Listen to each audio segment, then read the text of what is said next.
exactly what I'm doing.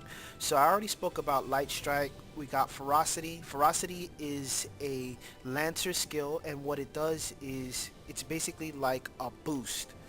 Uh, it increases the damage on your next attack.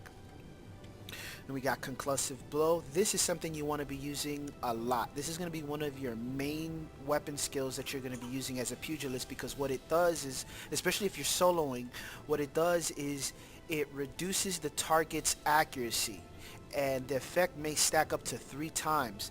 So you can reduce, so you're going to be using this a lot, especially if you solo, because what it's going to do is it's going to reduce that mob's accuracy, so he's missing you all the time. So if you're fighting like a red mob, if you get this stacked on him a couple of times, he's going to be missing you a lot. So for solo, this is phenomenal. This is great because you'll be able to get those max skill points solo. Then my next skill I have is Aura Pulse. This is mainly for AoE. It does major damage against flying targets. Then you got Victimize, which I'll just read it. Exploit an enemy's weakness, dealing piercing damage and increasing your critical hit rate for each enfeeble. So as long as the mob has things that enfeeble it, like burn, rasp, or whatever, anything that is doing damage to the mob over time, or an enfeebling buff, you get a bonus in your critical hits. So your hits will be critical. You'll be doing way more damage.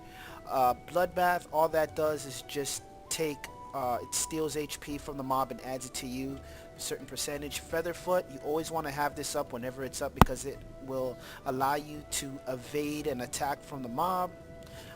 Foresight, this is something also you want to do because this will basically nullify an attack from the mob. It's like a parry. You learn it on your Marauder, and I think you get it at level 12. So that's also something you want to get. Invigorate 2, this is also a Lancer skill. What it does is it regens your TP. It's basically Meditate that Samurais had in Final Fantasy 11, so it regens your TP. Discerning Eye, what this does is it increases your attack power in proportion to the amount of damage you sustain. So if you get hit by the mob, depending on the amount of damage that you take, on your next attack, you're going to do a certain, I'm not sure how the calculation works, but you do more damage based on the damage you take.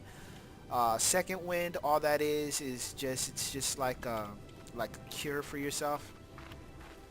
It's kind of like Chakra. Here's another member from Onion Knights. Go ahead and wave to them. And then we got Presence of Mind. All that does is basically it enhances your invasion for non-frontal attacks. So if you're getting attacked from the sides or the back, then it's more likely your invasion for those attacks that are coming from the sides or the back, you'll evade. And frontal attacks, the same thing. It's